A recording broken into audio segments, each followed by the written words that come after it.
בתוך המציאות המורכבת הזאת של מערכת הספירות כמכלול של אספקטים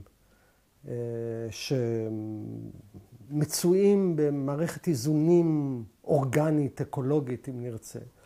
עסקנו במתח שבין שפע לגבול, שהוא מציין שתי ספירות מרכזיות, חסד ודין, והאיזון ביניהם, שמציין את הספירה שנקראת תפארת. אגב, לספירות האלה יש שמות שונים, יש סמלים שונים, גם מבחינה מרחבית, החסד הוא מצד ימין, הדין הוא צד שמאל, התפארת היא באמצע, המיצוע שבין השמאל והימין, לפעמים גם הספירות האלה נקראות לפי דמויות שונות שבעצם מסמלות בחייהם במובן מסוים את השפע ואת הדין ואת המיצוע, או כך נקראות או נרמזות בשפת המקרא, אברהם, יצחק, יעקב והקשרים שונים. זה מרכיב מאוד מאוד מרכזי בתוך הרפלקסיה, המדיטציה שעושים המקובלים על המבנה של החיים האלוהיים. אני רוצה לעסוק בהקשר נוסף בשאלה הזאת, והוא קשור לספירה האחרונה שיש לה, שנתקנתה בהרבה שמות. השם המרכזי שלה היא שכינה. אגב, שכינה זה אחד מהתארים של האל, משמות האל כבר בספרות חז"ל. חז"ל חידשו את המילה הזאת שכינה. לא לחינם היא גם הספירה האחרונה, זאת הספירה ששוכנת, היא הספירה שמצויה בזיקה אינטימית אל האדם, היא נוכחת, לכן היא מכונה גם הספירה האחרונה. אבל פה צריך לראות דבר מאוד מעניין, איך דת ישראל משתנה, מתפתחת. אצל החכמים שכינה היא לא ספירה, היא לא מרכיב בחיים האלוהיים, היא לא דימנסיה, היא לא מימד, היא שם. כמו שלאדם אחד יכולים להיות הרבה שמות, והשמות האלה מורים, ההוראה שלהם היא על אובייקט אחד. כן? אני יכול לקרוא לאדם בשמו הפרטי, בשם המשפחה שלו, יש לו גם כינויים, יצחק, איציק וכו' וכו', איצלה, לא משנה עכשיו כל מיני שמות, אבל כל השמות האלה מורים על אותו סובייקט. אצל המקובלים, השמות האלה הם בעצם שמות אין להם הוראה אחת משותפת, כמו שכינה בספרות חז"ל, כמו שכינה, גבורה, מקום, כמו שמות האל בספרות חז"ל, שיש להם הוראה אחת משותפת.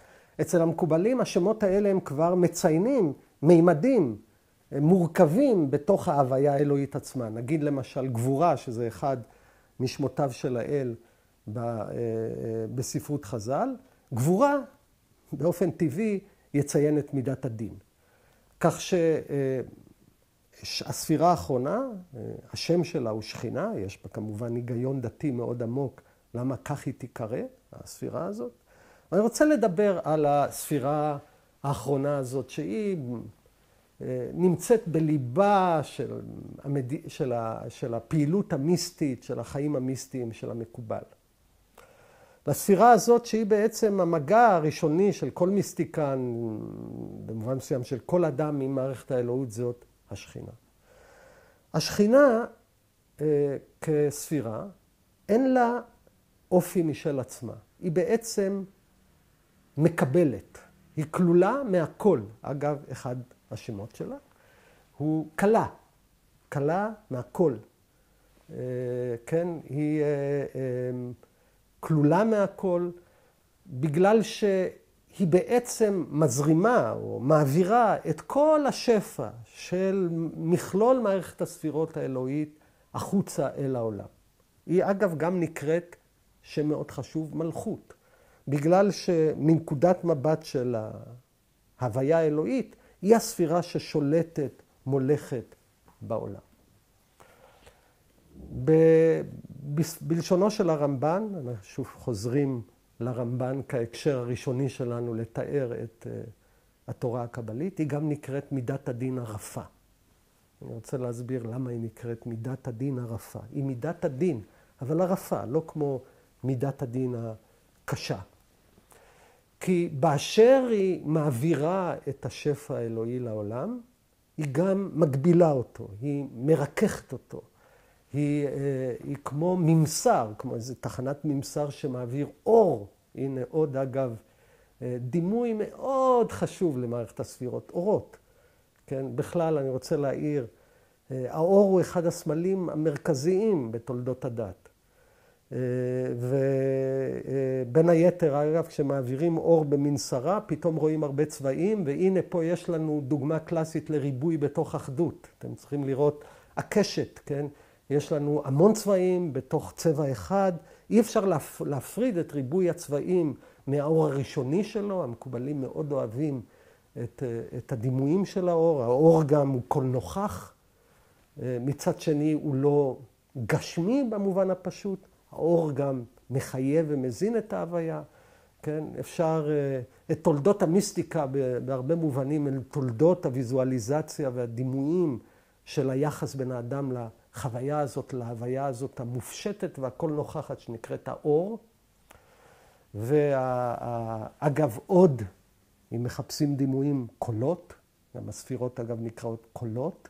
דיברנו קודם על המדיום של הדיבור, ההצלה של הדיבור. הקול הוא אגב גם מופשט, רוחני, לא נתפס, אי אפשר לאחוז בו, הוא לא אובייקט. מצד שני הוא קול נוכח, הוא מהדהד, יש לו גוונים וגווני גוונים, אפשר לפצל אותו, אפשר לאחד אותו. אגב, קול ואור, דימויים מאוד מרכזיים במיסטיקה היהודית. והספירה הזאת, מלכות, היא בעצם נקראת, כמו שאמרנו, קלה, כלולה מהכל. היא גם מידת הדין הרפה. דהיינו, אותה מידה שמגבילה את השפע האלוהי אל העולם, היא מאפשרת אותו. גם באשר היא מלכות, היא גם ריבון, היא גם שולטת בעולם, יש בה צד מסוים של דין. ופה אני רוצה להיכנס לדימוי שמאוד מרכזי, אגב, אצל הרמב"ן הוא מאוד מרוכך ועדין, הדימויים המגדריים שבתוכם נתפסת מערכת הספירות. יש במערכת הספירות יסודות נותנים ויסודות מקבלים. השכינה היא כמובן הכלי הקיבול המרכזי של ההוויה האלוהית. כן? היא האישה. ובדימויים הקבליים, הגורם הנותן, השפע, יכול להיות שבמערכת דימויים אחרת היינו חושבים על זה אחרת, גם המקובלים עצמם לפעמים שואלים את זה.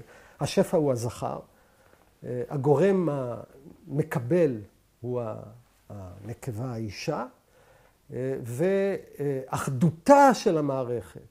המערכת הזאת שהיא מקיימת איזון טוב, שבו השפע ממערכת האלוהות זורם החוצה אל העולם, זה במעשה הזיווג המוחלט, השלם, שבתוך מערכת האלוהות. זאת אומרת, המערכת האלוהית אפשר להגיד עליה כשהיא מעין מערכת חצי אנדרוגינית. יש בה זכר ונקבה, כשהאספקטים שלה נתפסים בתוך הדימויים המגדריים האלה, כשהשלמות הפנימית שלה היא הזיווג, במקרה הזה הזיווג שבין השכינה לבין הספירות שתפארת או יסוד, יסוד אגב בזוהר בעיקר, בקבלת הזוהר, שהיא הרבה יותר בוטה אם נרצה, או גלויה בדימויים המגדריים של היסוד הוא יסוד פאלי, דימויים של היסוד הפאלי האלוהי שמתחבר או מזדווג עם השכינה, כן, בו היא קלה, הדימויים הפנימיים האירוטיים של האלוהות. והשכינה הזאת היא בעצם הספירה האחרונה המקבלת. אם רוצים עוד דימויים בהקשר הזה, השמש והירח הם דימויים מרכזיים בספרות הקבלית, והשמש היא הגורם שנותן אור, ולכן היא תהיה ספירת תפארת למשל, או שהיא נותנת, או חסד, והירח שהוא רק מקבל, שאין לו אור בתוך עצמו, מעצמו הוא יהיה השכינה, שאין לה אור משלה. כך אם אנחנו היינו אומרים לדבר על מספר צמתים מרכזיים, כמובן שיש פה רק ראשי פרקים, למדיטציה, למחשבה הסמלית, הדתית, החיה, שמקיימים המקובלים על המערכת הזאת, אז אנחנו יכולים לדבר על כל מיני מוקדים שדיברנו עליהם, כן? דיברנו על המוקד של המשולש, כתר, חוכמה, בינה, הרצון, האינטואיציה והמחשבה. דיברנו על המתח שבין חסד ודין, שהוא שפע וגבול.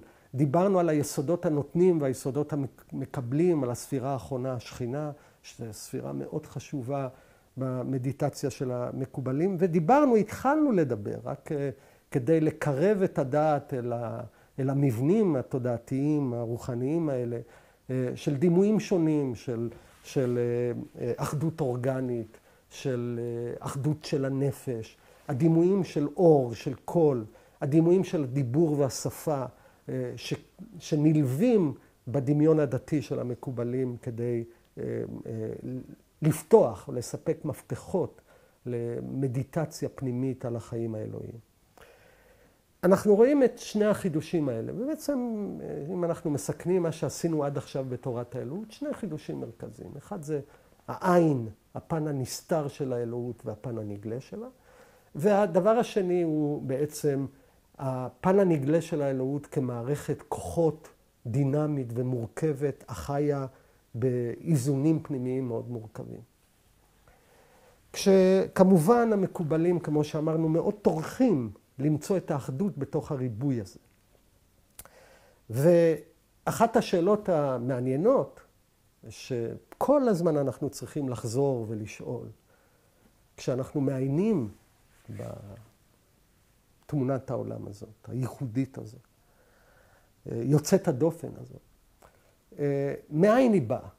ובאמת, חוקרי קבלה שונים, אני לוקח פה את גרשום שולם, הוא אומר, כשמסתכלים בכל התופעה הזאת, זה בעצם התחייה של המיתוס. המיתוס שב ללב ליבה של היהדות, החזרה של המודחק.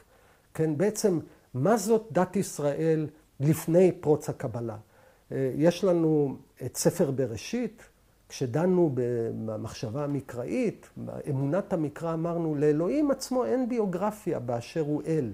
אין לו תיאוגניה, הוא לא נוצר מתוך עצמו. אגב, אינו דלים. הרומן, אם נרצה, הדתי מתחיל כשיש עולם, אז יש דמויות. יש את האל והעולם, האל והאדם. אצל הפגנים, לעומת זאת, יש סיפור פנים אלוהי. כי יש כל מיני אלים שיש ביניהם יחסים.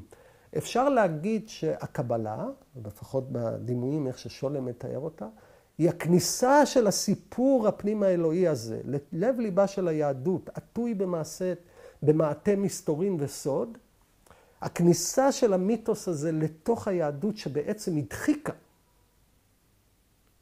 הדחיקה את המימדים המיתיים מתוכה. כאילו אפשר להגיד, הקבלה היא עדות לזה שדת לא יכולה להתקיים בבלי כוחות מיתיים, או זאת השיבה של המודחק, או בשפה יותר דרמטית, זה המיתוס תוקע סכין בגב המונותאיזם מבפנים. אגב, ישנם חוקרים, חלק